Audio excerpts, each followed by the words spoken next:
महाराष्ट्र क्रांती news, आवाज सर्वसामान्यांचा। सटाणा नामपूर बाजार समितीसमोर कांदा दरवाढीसाठी शेतकरी संघटनेचे आंदोलन। कांदा उत्पादक शेतकऱ्यांची बिकट परिस्थिती आणि घसरते दर यावर तात्काळ उपाययोजना कराव्यात या मागणीसाठी आज सकाळी 10 वाजता नामपूर ताहराबाद रस्त्यावरील नामपूर कृषी उत्पन्न बाजार समितीच्या गेटसमोर रयत क्रांती संघटना व महाविकास आघाडीच्या वतीने मोठे आंदोलन करण्यात आले। चालू हंगामात कांद्याला उत्पादन खर्च सुद्धा मिळत नाही, दरात सुधारणा होईल या अपेक्षेने शेतकऱ्यांनी कांदा विक्री रोखून धरली होती। मात्र भाव वाढण्याऐवजी उलट दिवसेंदिवस कमी होत गेले। मागील 2 दिवसांपासून सरासरी दर केवळ 700 ते 800 रुपये क्विंटल इतके खाली आल्याने शेतकरी संतप्त झाले।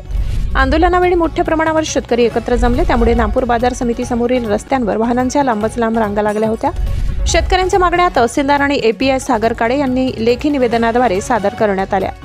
या आंदोलनात रयत क्रांती संघटनेचे प्रदेशाध्यक्ष दीपक पगार, जिल्हाध्यक्ष प्रवीण अहिरे, सुभाष शिंदे, मयूर नेरकर, बाळासाहेब चौधरी, विनोद अहिरे, विलास सावंत, गणेश भांबरे, खेमराज कौर, राजीव सावंत, प्रवीण सावंत, सचिन मुथा, विजू अहिरे यांनी मनोगत व्यक्त केले। तर खासदार शोभा बच्चाव, खासदार भास्कर भगरे, माजी आमदार संजय चव्हाण यांनी आंदोलनाला पाठिंबा दर्शविला। दरम्यान कृषी उत्पन्न बाजार समितीच्या पदाधिकाऱ्यांनी आंदोलनापासून दूर राहिल्याने उपस्थित शेतकऱ्यांनी संताप व्यक्त केला।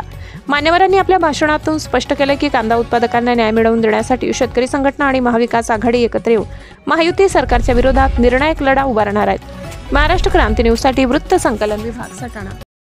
अशाच नवनवीन बातम्या पाहण्यासाठी आमच्या महाराष्ट्र क्रांती न्यूज या YouTube चॅनलला लाईक करा, सबस्क्राइब करा आणि बेल आयकॉनला प्रेस करा।